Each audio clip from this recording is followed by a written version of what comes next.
Hey guys, अभी हम लोग देख रहे हैं design and analysis of algorithm module 1।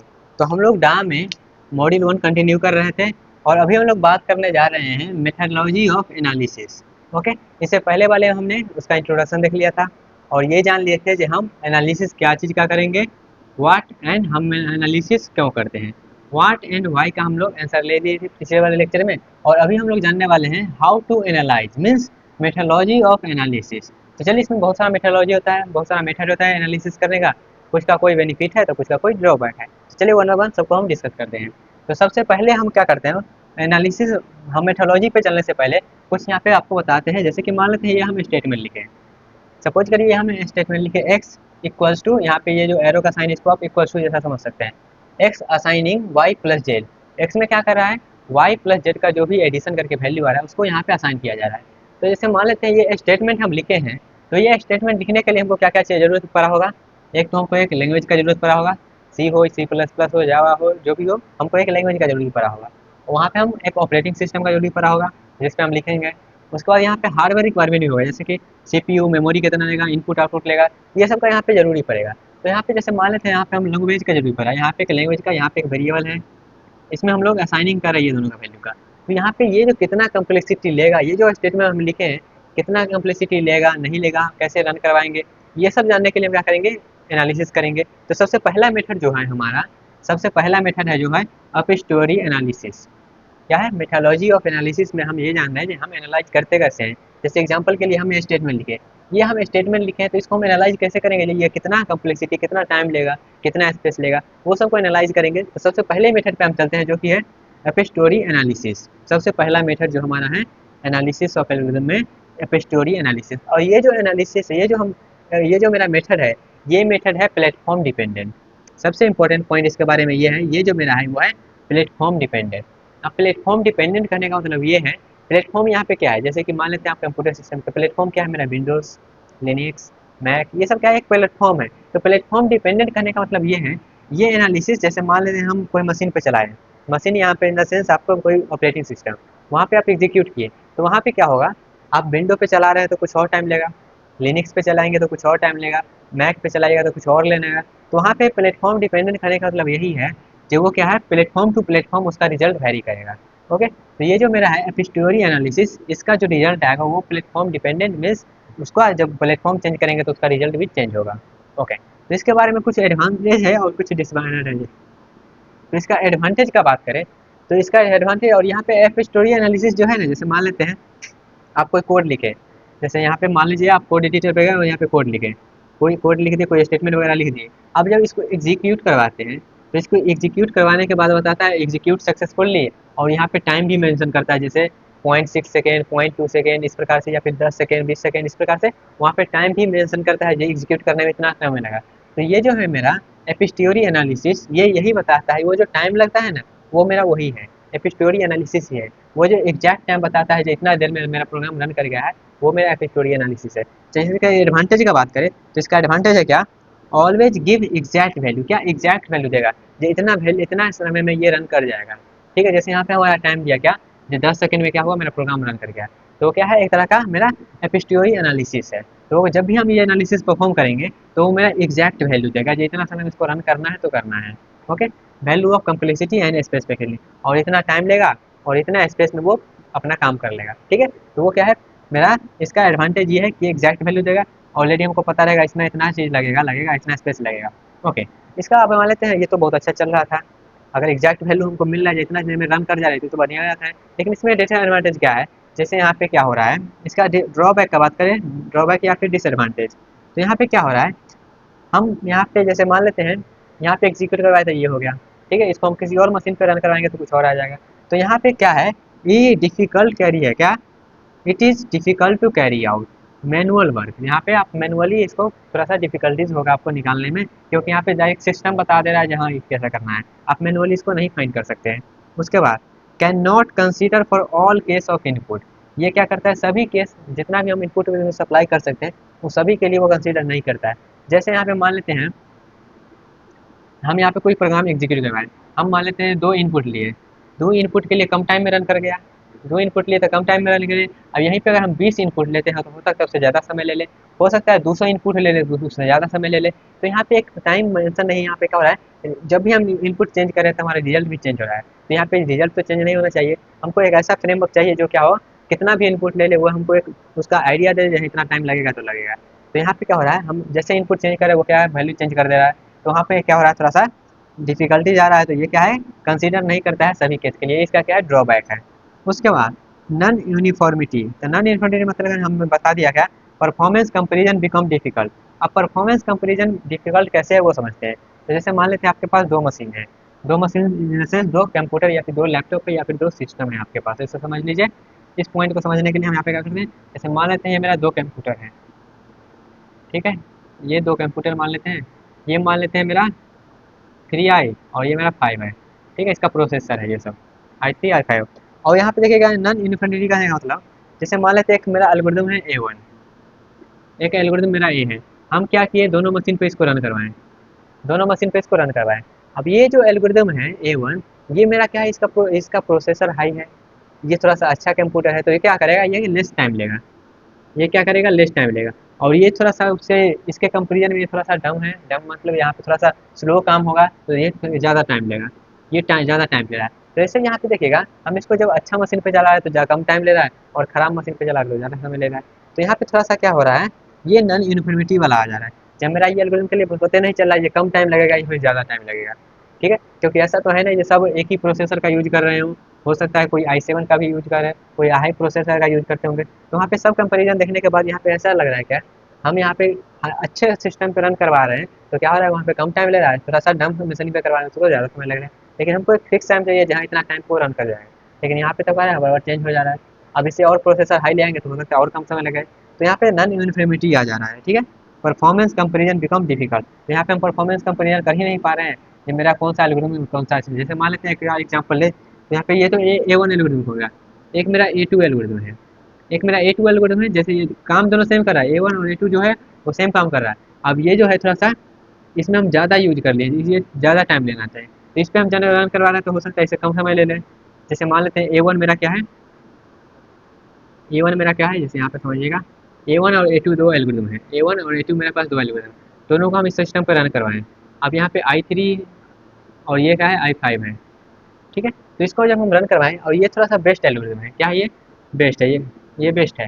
जब इसको हम रन करवाएं इस पर, तो ये मान लेते हैं 5 सेकेंड लिया, ठीक है, इसको हम रन करवाएं इस पर तो क्या लिया, 3 सेकेंड लिया, 3 सेकेंड, ये क्या लिया, 5 सेकेंड लिया, सपोज करते हैं। अब ये जो मेरा क्या है, ये तो अच्छा एल्गोरिथम है और काम दोनों सेम कर रहा है। जब इसको हम रन करवा रहे हैं i3 पे, तो ये ले रहा है क्या, ये ले रहा है क्या, ये ले रहा है मान लेते हैं 10 सेकेंड, ठीक है। अब इसको जब इस पे रन करवा रहे हैं तो ये ले रहा है क्या, 7 सेकेंड ले रहा है। अब यहाँ पे देखिएगा मेरा, जब इसको हम रन करवाएं तो ये 5 सेकेंड ले रहा है, उसको अगर रन करवाए तो 10 सेकेंड ले रहा है। अब यहाँ पे देखिएगा, इससे भी हम बोल सकते हैं क्या, यहाँ पे 7 सेकेंड नहीं, मान के यहाँ पे लीजिए 4 सेकेंड लिया, ये वाला मशीन 4 सेकेंड ले, तो यहाँ पे आप देखिएगा इसके लिए ये 5 सेकेंड ले रहा है। अब इसी ये जो सबसे खराब एल्गोरिथम है लेकिन काम सेम कर रहा है, ये इसके लिए 4 सेकेंड ले रहा है। तो यहाँ पे क्या हो रहा है, मेरा अलग अलग एल्गोरिथम जो है वो अच्छे सिस्टम पे थोड़ा कम टाइम ले रहा है, लेकिन खराब मशीन पे वही ज़्यादा समय ले रहे हैं। तो वहाँ पे मेरा क्या हो रहा है, नॉन यूनिफॉर्मिटी आ रहा है। तो आई थिंक ये पॉइंट के मतलब आपको समझ में आया होगा, ठीक है। अगला मेरा क्या है, system to system result value. तो यहाँ पे मान लेते हैं विंडो पे करवा रहे हैं तो उसका रिजल्ट अलग है, हाई प्रोसेसर पर करवा रहे हैं तो उसका सिस्टम रिजल्ट अलग आ रहा है, लो प्रोसेसर पर करवा रहे हैं तो उसका सिस्टम रिजल्ट अलग आ रहा है। तो यहाँ पे क्या है, सिस्टम टू सिस्टम हमारा रिजल्ट वेरी कर रहा है। तो ये क्या है, एपिस्टोरी एनालिसिस का एडवांटेज और ये डिसएडवांटेज, ठीक है। तो एडवांटेज एक ही है इसका, ये एग्जैक्ट वैल्यू बता देता है हमको, लेकिन डिसएडवांटेज में बहुत सारे डिसएडवांटेज है जो कि हमने यहाँ पे डिस्कस किया, ओके। अब यहाँ पे डिसएडवांटेज जो है इसको दूर करने के लिए मेरा पिक्चर में आता है एप्रियोरी एनालिसिस। ये क्या था मेरा, एपिस्टोरी एनालिसिस, ये मेरा एप्रियोरी एनालिसिस, ओके। तो यहाँ पे ये क्या है मेरा, जैसे यहाँ पे एक ड्रॉबैक क्या था, ये मेरा प्लेटफॉर्म डिपेंडेंट था। अब ये मेरा क्या है, प्लेटफॉर्म इंडिपेंडेंट है। प्लेटफॉर्म इंडिपेंडेंट मतलब इसको किसी भी सिस्टम पे रन करवाइए, मेरा ये इंडिपेंडेंट रहेगा उससे। क्या है एपिस्टोरी एनालिसिस, क्या बोलता है, एप्रियोरी एनालिसिस क्या बोलता है, इसके बारे में कुछ कुछ पॉइंट है, जैसे कि take into account all possible input. ये क्या है, सभी जितना भी इनपुट पॉसिबल हो सकता है वो सबके लिए क्या करता है, काम करता है। उसके बाद क्या है, allow us to calculate the relative efficient platform to algorithm way to independent of platform. यहाँ पे दो, जैसे मान लेते हैं दो एल्गोरिथम दिए, तो उसको कंपेरिजन करें थोड़ा सा, यहाँ पे इंडिपेंडेंट है प्लेटफॉर्म से, यहाँ पे हमको ईजी होगा, can be carry out by storing the high level description of algorithm without actual implementation. तो यहाँ पे जो होगा, जैसे मान लेते हैं यहाँ पे तो हम डायरेक्ट कोड रन करवा रहे हैं, हाई लेवल लैंग्वेज में लिख कर कोड रन करवा रहे थे, लेकिन यहाँ पे ऐसा कुछ नहीं है हमको कोड लिख कर रन करवाना है। बस उसका हम क्या करेंगे, एक फ्रेमवर्क बनाएंगे जहाँ इस प्रकार से वो काम कर रहा है एल्गोरिथम, जैसे एल्गोरिथम टैग। यहाँ पे तो हमको डायरेक्ट कोड लिख कर रन करवाना पड़ रहा था, यहाँ पे हम एल्गोरिथम लिखेंगे और उस एल्गोरिथम के बेसिस पे हम क्या करेंगे, इसको इम्प्लीमेंट करेंगे। तो जैसे देखिएगा यहाँ पे क्या है, विदाउट एक्चुअल इम्प्लीमेंटेशन, हम एक्चुअल इम्प्लीमेंटेशन के बिना यहाँ पे हम क्या करेंगे, अपने टाइम कॉम्प्लेक्सिटी या फिर जो भी एनालिसिस करना होगा हम करेंगे। तो यहाँ पे एक्चुअल इम्प्लीमेंटेशन नहीं चाहिए, रिक्वायर्ड नहीं है, लेकिन यहाँ पे हमारा थोड़ा सा क्या होगा, हाई लेवल डिस्क्रिप्शन का एल्गोरिथम का जरूरी पड़ेगा। ओके, ये इजी टू कैरी आउट, तो ये हमको थोड़ा सा इजी पड़ेगा। कैसे पड़ेगा वो पता चलेगा जब हम इसका एग्जांपल लेंगे। ओके, इसका कुछ बारे में कुछ कुछ पॉइंट है वो क्लियर हुआ। इसका एक ड्रॉबैक भी है, जैसे कि क्या है, will not give real actual value. जैसे ये मेरा क्या था, एक्चुअल वैल्यू दे रहा था, एग्जैक्ट वैल्यू दे रहा था, लेकिन ये मेरा क्या है, एग्जैक्ट वैल्यू नहीं देता है, ये अप्रोक्सीमेट वैल्यू देता है। ठीक है, लेकिन ऐसा नहीं है अप्रोक्सीमेट वैल्यू देता है ये खराब है, ये क्या है, बेस्ट है। तो ये मेरा क्या है, अप्रोक्सीमेट वैल्यू देता है, एग्जैक्ट वैल्यू नहीं देता, यही इसका एक ड्रॉबैक है। बाद बाकी सब इसका अच्छे से स्मूथली चलता है। ओके, तो ये इसके बारे में कुछ कुछ पॉइंट था और इसके बारे में हमने इस ड्रॉबैक रख लिया। अब इसी को हम आगे कंटिन्यू करते हैं, किसको, अप्रियोरी एनालिसिस के। और यहाँ पे हम क्या करते हैं, एनालिटिक फ्रेमवर्क जानते हैं। जब हमको कोई चीज़ एनालिसिस करना है, कोई एल्गोरिथम को एनालाइज करना है, तो उसके लिए हम कैसे करेंगे। ओके, तो इसके लिए हम एनालिटिक फ्रेमवर्क देखते हैं। जैसे पहला पॉइंट क्या, a language suitable for describing algorithm. जैसे यहाँ पे क्या है, एक्चुअल इंप्लीमेंटेशन नहीं लेना है, लेकिन एक्चुअल इंप्लीमेंटेशन नहीं चाहिए, लेकिन कुछ तो चाहिए जिससे हम क्या कर सकते हैं, अपने एनालिसिस वाले पार्ट को कंटिन्यू कर सकते हैं। तो यहाँ पे क्या हमको एक स्यूडो कोड चाहिए या फिर डिस्क्रिप्टिव जो एल्गोरिथम को स्टेप को बता सके, तो उसके लिए हमको एक लैंग्वेज का जरूरी पड़ेगा। ठीक है, उसके बाद एक कंप्यूटेशनल मॉडल, जैसे किस मेथड किस बेस्ड पे हम क्या करेंगे, उसको अपने एल्गोरिथम को चलाएंगे और किस मेथड किस बेस्ड पे हम क्या करेंगे, अपने कम्प्लेक्सिटी को एनालाइज करेंगे। तो उसके लिए हमको एक मॉडल चाहिए होगा जिसको हम बोलेंगे रैम मॉडल। रैम मॉडल क्या है, एक हाइपोथेटिकल मॉडल है। क्या हाइपोथेटिकल मॉडल है, ये क्या होता है हम डिस्कस करेंगे जब एग्जांपल लेंगे। तो यह एक हमको कंप्यूटेशनल मॉडल चाहिए, यहाँ पे कंप्यूटेशनल मॉडल के बेसिस नाम पे हम रैम मॉडल लेंगे। रैम मॉडल क्या है, एक हाइपोथेटिकल मेथड है जो हमको कम्प्लेक्सिटी एनालिसिस करने में हेल्प करेगा। That the algorithm execute within it. ठीक है, तो यहाँ पे हमको एक चाहिए क्या, एक सीडो कोड चाहिए और एक मॉडल चाहिए, जो कि हम यहाँ पे रैम मॉडल लिए हैं। ओके, उसके बाद metric for measuring algorithm time. क्या, एक मैट्रिक चाहिए जिससे हम क्या कर सकते हैं, एल्गोरिथम टाइम को मेजर कर सकते हैं और कितना रन करने में लग रहा है। उसके बाद एन अप्रोच या फिर नोटेशन टू करेक्टाइज रनिंग टाइम। हमको एक अप्रोच चाहिए, एक मेथड चाहिए या फिर एक नोटेशन चाहिए, जिसको आप एसिम्प्टोटिक नोटेशन के नाम से जानते हैं, उसको आगे डिस्कस करेंगे, लेकिन फिलहाल के लिए उसको नहीं देख रहे हैं। हमको एक अप्रोच चाहिए जिससे हम क्या कर सकते हैं, अपने रनिंग टाइम को देख सकते हैं। ओके, तो इतना चीज़ क्लियर हुआ। यहाँ तक अभी हमने डिस्कस किया क्या, मेथोडोलॉजी ऑफ एनालिसिस में एपिस्टोरी एनालिसिस देख रहे थे और इसका यहाँ पे ड्रॉबैक और एडवांटेज। उसके बाद इसमें जो भी ड्रॉबैक था उसको यहाँ पे ओवरकम करने के लिए मेरा एप्रियोरी एनालिसिस है, इसके बारे में कुछ कुछ पॉइंट जाने, ये थोड़ा सा बेस्ट है किससे, एपिस्टोरी एनालिसिस से। इसका ड्रॉबैक क्या है, ये रियल वैल्यू नहीं देता है। और इसी को हम कंटिन्यू करने के लिए यहाँ पे एनालिटिक के फॉर्म देखे हैं, जिसमें हमें एक लैंग्वेज का रिक्वायरमेंट होगा, एक मॉडल का रिक्वायरमेंट होगा, तो यहाँ पे रैम मॉडल लिए हैं। उसका एक मैट्रिक का जरूरी होगा जिससे हम करेंगे और एक अप्रोच चाहिए होगा जिससे हम करेंगे। ठीक है, इतना चीज़ क्लियर हुआ। तो चलिए आप एक एग्जांपल लेते हैं और एग्जांपल के मेथड से हम आगे बढ़ते हैं और इसका और अच्छे से समझते हैं कि ये एप्रियोरी एनालिसिस आखिर है क्या। ओके, तो चलिए एग्जांपल देखते हैं। तो चलिए अब देखते हैं इसका एग्जांपल यहाँ पे क्या किया, हम एक एल्गोरिथम लिए हैं जिसका नाम टेस्ट है और यहाँ पे एल्गोरिथम है और यहाँ पे इसको हम देखने वाले हैं किस प्रकार से यहाँ पे जो भी डिस्कशन किए हैं इसका यूज करने वाले हैं इसमें, ताकि आपका जो भी है इसके रिलेटेड जो भी कंसेप्ट है वो अच्छे से क्रिस्टल क्लियर हो जाए। तो यहाँ पे एल्गोरिथम में देखिएगा, यहाँ पे क्या है, एक यहाँ पे असाइनमेंट हो रहा है, यहाँ पे लूप लिए हैं, यहाँ पे नेस्टेड लूप लिए हैं। तो वन बाय वन यहाँ पे देखिएगा, सबसे पहले हम क्या किए थे, सबसे पहले एक लैंग्वेज का रिक्वायरमेंट था एनालिटिक फ्रेमवर्क में। यहाँ पे लैंग्वेज सूडो कोड तो लिख लिए हैं, ये मेरा सूडो कोड रेडी है। उसके बाद मेरा क्या था, कंप्यूटेशनल मॉडल, यहाँ पे हम रैम मॉडल का यूज करें। तो रैम मॉडल क्या है वो समझते हैं। यहाँ पे सबसे पहला पॉइंट था, ये तो मेरा क्या है, हाइपोथेटिकल मॉडल है। तो रैम मॉडल क्या बोलता है, इसका एक रिलेटेड पॉइंट है जो कि यहाँ पे यूज होगा। क्या रैम मॉडल मतलब क्या है, each fundamental operation take 1 unit of time. जो भी फंडामेंटल ऑपरेशन है, जो भी बेसिक ऑपरेशन, जैसे कि असाइनमेंट हो गया, कंपेरिजन हो गया, जो भी बेसिक ऑपरेशन है वो 1 यूनिट ऑफ टाइम लेगा। ठीक है, ये रैम मॉडल होता है। रैम मॉडल क्या है, each fundamental operation take 1 unit of time. तो ये रैम मॉडल का काम हो गया। उसके बाद यहाँ पे देखिएगा, एक यहाँ पे हमको मेजरिंग एल्गोरिथम वो सब यहाँ पे समझेंगे और उसका एक अप्रोच चाहिए वो भी समझेंगे, लेकिन फिलहाल के इतना समझ लीजिए रैम मॉडल क्या कहता है, जो भी फंडामेंटल ऑपरेशन है वो 1 यूनिट ऑफ टाइम लेगा। ओके, अब यहाँ पे चलिए सबसे पहले स्टार्ट करते हैं ऊपर से स्टार्ट, हमको यहाँ पे देखना। तो यहाँ पे देखिएगा, फंडामेंटल ऑपरेशन मतलब क्या है, जो भी बेसिक ऑपरेशन है, जो भी एक स्टेप में हो जाए। जैसे यहाँ पे असाइनमेंट हो रहा है, तो ये भी क्या है, ये भी एक मेरा क्या है, फंडामेंटल ऑपरेशन है। ये मेरा क्या है, फंडामेंटल ऑपरेशन है। यहाँ पे एडिशन हो रहा है, तो एडिशन भी मेरा क्या है, एक फंडामेंटल ऑपरेशन है। तो यहाँ पे टोटल कितना यूनिट ऑफ टाइम लेगा, क्योंकि यहाँ पे बोल दिया गया है जितना भी फंडामेंटल ऑपरेशन है वो 1 यूनिट लेगा। तो यहाँ पे 2 को फंडामेंटल ऑपरेशन था, तो ये कितना टाइम लेगा, ये मेरा 2 यूनिट ऑफ टाइम लेगा। तो यहाँ पे मेरा 2 यूनिट लगा, 2 यूनिट टाइम लगा। ओके, उसके बाद यहाँ पे हो गया ये लाइन का काम खत्म हो गया। उसके बाद लूप पे आते हैं, तो ये लूप देखिएगा सबसे पहले यहाँ पे इस लूप में देखिएगा, लूप में क्या हो रहा है, पहले इनिशियलाइज हो रहा है। तो इनिशियलाइज 1 टाइम लेता है, तो 1 टाइम इनिशियलाइज कर लिए, ठीक है, 1 टाइम इनिशियलाइज हो गया। इनिशियलाइज के बाद यहाँ पे क्या होता है, इनिशियलाइज के जैसे आप फॉर लूप का सिंटैक्स यहाँ पे देखिएगा, तो फॉर लूप में क्या होता है, आई इक्वल टू 1 इनिशियलाइज हो गया। उसके बाद क्या होता है, कंडीशन चेक, तो condition check I less than कर देते हैं, और उसके बाद आई प्लस प्लस, इस प्रकार से होता है। तो मेरा इनिशियलाइज तो हो गया, इनिशियलाइज होने के बाद यहाँ पे कंडीशन चेक करेगा। तो कंडीशन की चेक करने के लिए क्या करेगा, कंडीशन कितना बार चेक हुआ, तो कंडीशन यहाँ पे चेक होता है n+1 टाइम्स। जैसे यहाँ पे हम जैसे आई इक्वल टू मान लेते हैं n=3 लेते हैं, तो आई इक्वल टू 1 के लिए चलेगा, 2 के लिए चलेगा, 3 के चलेगा, फिर इंक्रीमेंट होकर आएगा तो 4 के लिए चेक करेगा। तो कंपेयर कितना बार चलेगा, यहाँ पे 4 बार किया, 3 के लिए लिए है, तो यहाँ पे तो n बार हो रहा है, तो n बार हो रहा था, n+1 टाइम क्या करेगा, कंपेयर करेगा। तो कंपेयर करने के बाद क्या होगा, कंपेयर तो कर लिया, और कंपेयर करने के बाद क्या होगा, इंक्रीमेंट होगा। तो इंक्रीमेंट कितना बार होता है, n बार इंक्रीमेंट होगा, तो n टाइम्स इंक्रीमेंट हो गया। ये तो हमारा लूप का काम हुआ। अब इस लूप से रिफ्लेक्ट होकर ये कितना बार चलेगा, तो ये n टाइम चलेगा, ये रिफ्लेक्ट होकर। तो यहाँ पे 1 ले रहा है, यहाँ पे 1 ले रहा है, तो ये n बार चलेगा। तो यहाँ पर n बार चला ये वाला, फिर ये वाला प्लस वाला भी n बार चलेगा। तो यहाँ पे टोटल कितना आ जाएगा, 4n+2। यहाँ पे टोटल 4n+2 लिया, ये वाला लूप काम किया, ठीक है। अब यहाँ पे देखिएगा, अब इस लूप पे आते हैं। ये लूप में पहले क्या है, इनिशियलाइज करेगा, तो इनिशियलाइज वाला कितना लेता है, 1 यूनिट ऑफ टाइम लेता है। तो 1 यूनिट ऑफ टाइम ले लिया, तो 1 प्लस, और इसका ऊपर में डिस्कस कर लिया n+1, और ये n टाइम लेगा, इतना ले लिया। ये सिर्फ आई के लिए हुआ, आई वाला लूप के लिए।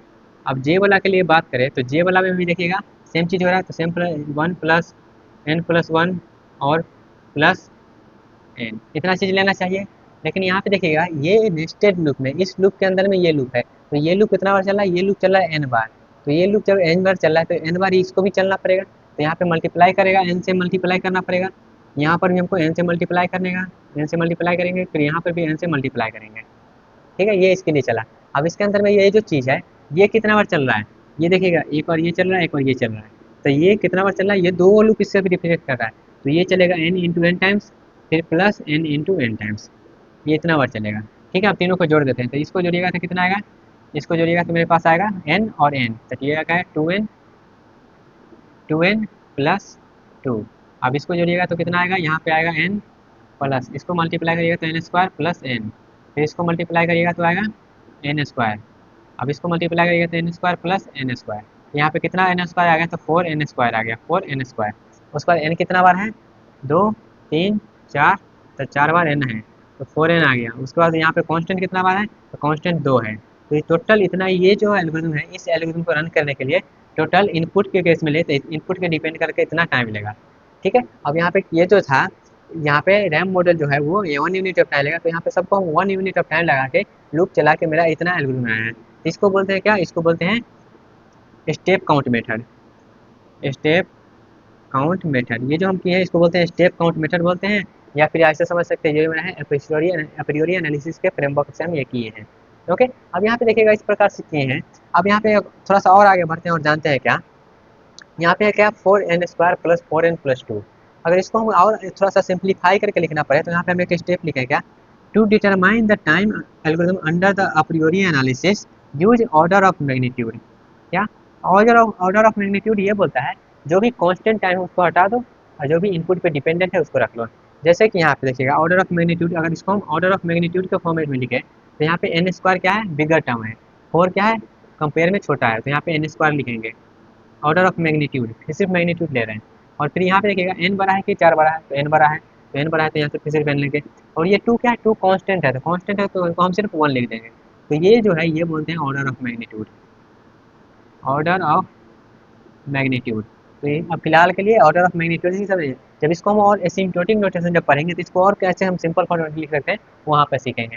लेकिन हम यहाँ पे क्या किए हैं, बस अभी एक एग्जांपल लिया, और इस एग्जांपल के हेल्प से हम रैम मॉडल कैसे अप्लाई करेंगे और ऑर्डर ऑफ मैग्नीट्यूड क्या होता है, ये सब चीज़ समझ लिए हैं। आई होप आपको समझ में आया होगा। जब इसको हम क्या करेंगे, जब इसको हम पढ़ लेंगे क्या, इसको हम एसिम्प्टोटिक नोटेशन पढ़ लेंगे ना, तो इसको हम कैसे लिखते हैं ऑर्डर ऑफ n² के फॉर्मेट में, वो भी समझेंगे। लेकिन फिलहाल के लिए आपको अप्रियोरी एनालिसिस जो भी है आपको अच्छे से समझ में आ गया होगा, कैसे हम इसमें एग्जाम्पल पे भी अप्लाई कर सकते हैं, कैसे फंडामेंटल ऑपरेशन देख रहे हैं, कैसे हम सबको ऐड करके ला रहे हैं, कैसे उसको सिंप्लीफाई कर रहे हैं, रैम मॉडल क्या होता है और ये ऑर्डर ऑफ मैग्नीट्यूड क्या होता है। स्टेप काउंट मेथड क्या होता है। आई होप आपको सब कुछ फंडामेंटल जो भी है वो क्लियर हो गया होगा।